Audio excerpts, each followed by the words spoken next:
President Biden is gearing up to face some tough questions during the first press conference of his presidency today. He will address the nation from the East Room of the White House later this afternoon, where he is expected to promote his coronavirus relief bill and his administration's vaccine efforts. He's also set to weigh in on gun control and the surge in migrants at the southern border. For more on this, let's bring in CBS News Chief White House Correspondent Nancy Cordes. So, Nancy, we talked about this. On one hand, these press briefings didn't even really start, at least from a standpoint of the way they've become now, until, Eisenhower. I think Eisenhower was the first one to start doing them, and then they became a regular thing in presidencies that followed. But it does seem as if, up until this moment, most Americans are not even aware that there's been this question as to whether or not the president has held a press conference because they were worried about other things, the pandemic, the relief bill. On the flip side, though, it is important for the president to address questions from the press. What do you plan to ask President Biden today once he steps to that podium? You probably shouldn't tell us so that if his people are watching. I see that question written there, and all of a sudden it popped into my head. Wait. I'm sure his folks are watching CBSN right now, and we don't want to give anything away. Right. Well, it shouldn't be a pop quiz for the president. He should be able to handle whatever questions come his way. Good point. Right, and they have been prepping with him for this press conference because it is high stakes. It is his first one. To be honest, I've got a long list of questions, and the list is getting longer all the time because you never know what order you're going to be called in. And, if you're first or second, then, you might ask one thing. If you're 10th or 15th, and we understand there are going to be a couple dozen reporters in the room, then there's a good possibility that the thing you wanted to ask about has already been asked. So you've got to come prepared with questions on a lot of different topics. And obviously, these questions have built up over the past couple of months. So there are likely to be questions about the situation at the border, about infrastructure spending, about gun legislation, voting rights, foreign policy issues, North Korea, China, questions maybe about his predecessor, President Trump. The list goes on. And while this president has taken a lot of questions from reporters in a sort of one-off fashion over the past couple of months, say one of us yelling a question to him at the end of an event, he hasn't sort of sat for a sustained grilling, if you will, by a lot of different reporters. And we know that when he is in that setting, he tends to be fairly candid and enjoys the back and forth. And so, obviously a lot of reporters are hoping that they can get him to expound on any number of topics today. All right, so let's dig into some of these topics. Of course, gun control is top of mind. We started the show off by, going over the latest on the shooting in Boulder. The president is weighing the possibility of perhaps executive action in regards to gun control. What do you expect some of the questions to be for the president when it comes to that specific topic? I think what reporters will want to know is, first of all, how much time he's going to give Congress to try to address this issue before he takes executive action. Executive action is something both he and his vice president, Kamala Harris, promised when they were candidates. And they were pretty aggressive about the things they said that they could do on their own. They said that they could stem the importation of assault weapons. They said that they could close background check loopholes. And so right now, the White House stance is that they really want to see if Congress can pass at least a pair of background check bills first. And so what reporters will want to know is, well, how long are you going to give Congress to try to do that? 100 days, 150 days? And what exactly are you prepared to do, or are you considering doing by executive action?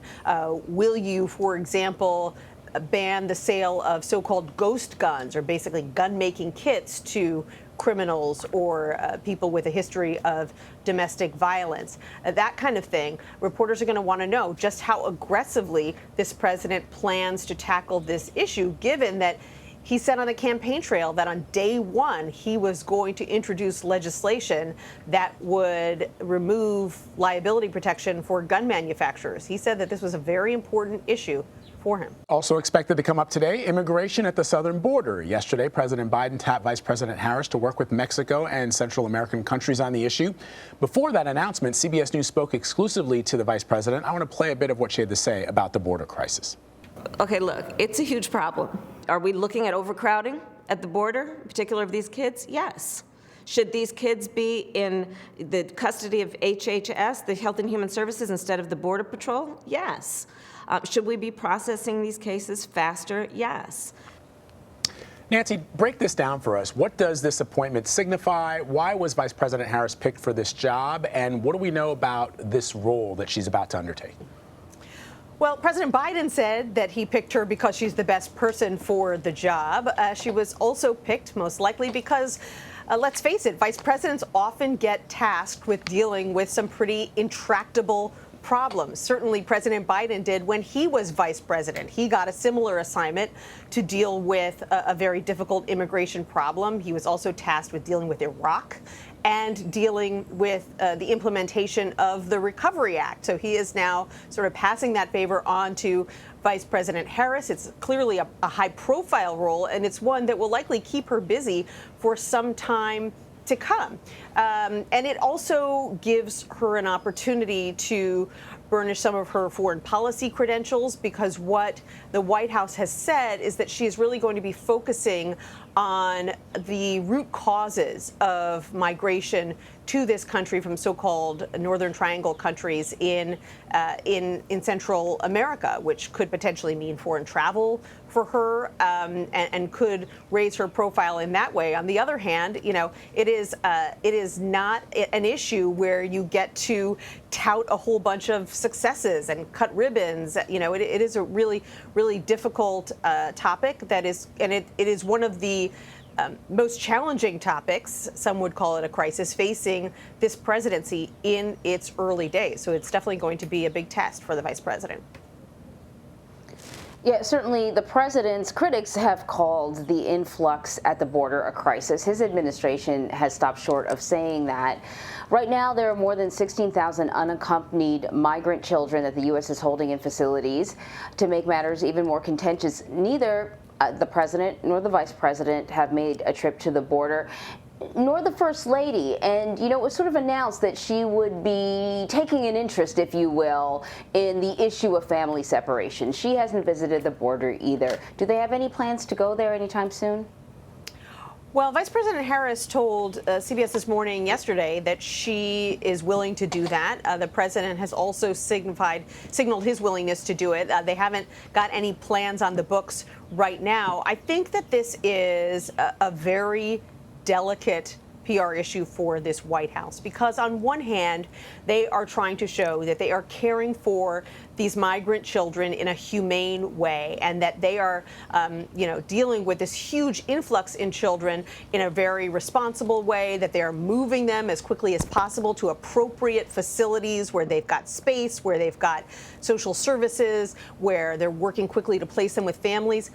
On the other hand, they don't want to send a signal that these children are so well cared for and so comfortable that it tells people who might want to send their children here, hey, go ahead and do it. Look how well your children are going to be treated once they get to America. So they're dealing with the fact that they're trying to send one message to people here in the United States about how well they handle a challenge or a crisis, whatever you want to describe it as. But they're trying to send another message to Central America, which is, don't come here, or at least don't come here right now. And that is a very tricky needle to thread. You know, it sort of brings us back to what we asked you at the top, Nancy, which is, you know, the president could have gotten ahead of this early on in his administration. And I know that they'll say we're not even 100 days into it, but this is a real crisis. There are real children that are suffering here. And they could have gotten in front of this by having the president allow you and other reporters access to some of these facilities at an earlier date. They could have gotten ahead of this by the president holding a press conference before today. Instead, we're at this moment now where the expectations have been built up. It's almost like a State of the Union at this point, which is going to give fodder to the president's, the opponents of the president's policies, the opposition party, if he so much as flubs a word there at the podium. And it's going to lead to some really tough questioning and probing and digging, rightfully so, by members of the White House press corps as they seek to better understand what the administration is hoping to do. So the question becomes, why is the press shop, given that President Biden, as you know, having covered him him in Congress and as vice president, actually seems to enjoy the banter, the back and forth with reporters. Why is the press shop so intent on holding him back from engaging with you in a more formal setting? Well, they would insist that they aren't, but my own view is that, sometimes they are a little concerned about his candor, and perhaps they're worried that he will say too much. They've got this very carefully thought out press strategy, which involves rolling out big policies in a very deliberate fashion, one after the other. I mean, remember back when they passed COVID relief legislation a couple of weeks ago, they wouldn't even say at that point what big initiative they were going to move on to next, even though we all knew that it was going to be infrastructure. And I remember the three of us talking about it repeatedly. The White House would not acknowledge that because they wanted to have this very careful rollout involving big speeches and news conferences and lots of background information and the like.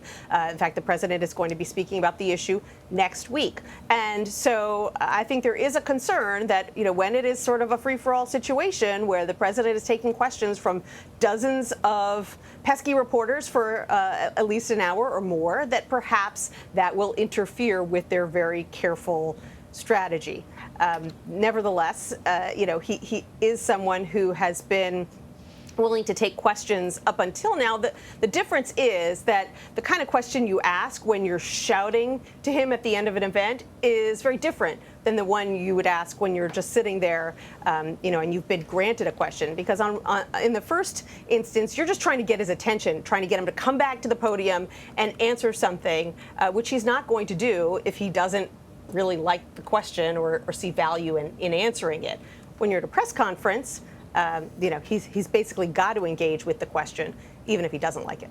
Although, just before Anne-Marie jumps in, I could just, the president is a master politician, as we know, having served in Congress for so many years. Nancy, if you ask a question, oftentimes it's not just President Biden, it's been President Trump and President Obama and President Bush and Clinton and all the others. They actually answer the question that they think you should have asked. They don't always answer the question that you ask, right? They're very good at pivoting, as we say, right, Anne-Marie? That's the job. That's part of the job. Yeah. Required skills, I think. Sure. But good journalists like Nancy are also very good at pulling them back to, the greater point. And I think that, you talked about sort of not giving him a heads up. I think that, whether he gets, to your point, Vlad, whether he gets a heads up on a question or not, he's probably going to be pretty well prepared for this. You hope.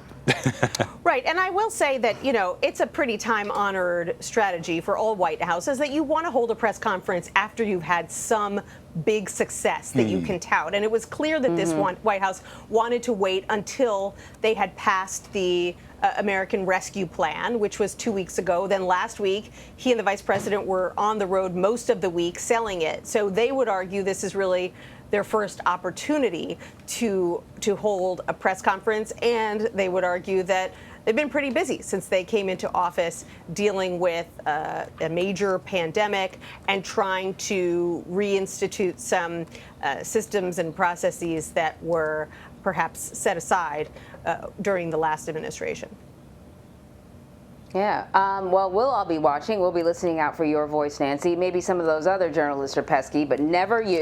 Never Nancy Cordes. We love Nancy Cordes. Thank you very much. I can get a little pesky. Thank you. And that's a good thing, Nancy. I won't That's a good thing. Yeah. Thank you both very much.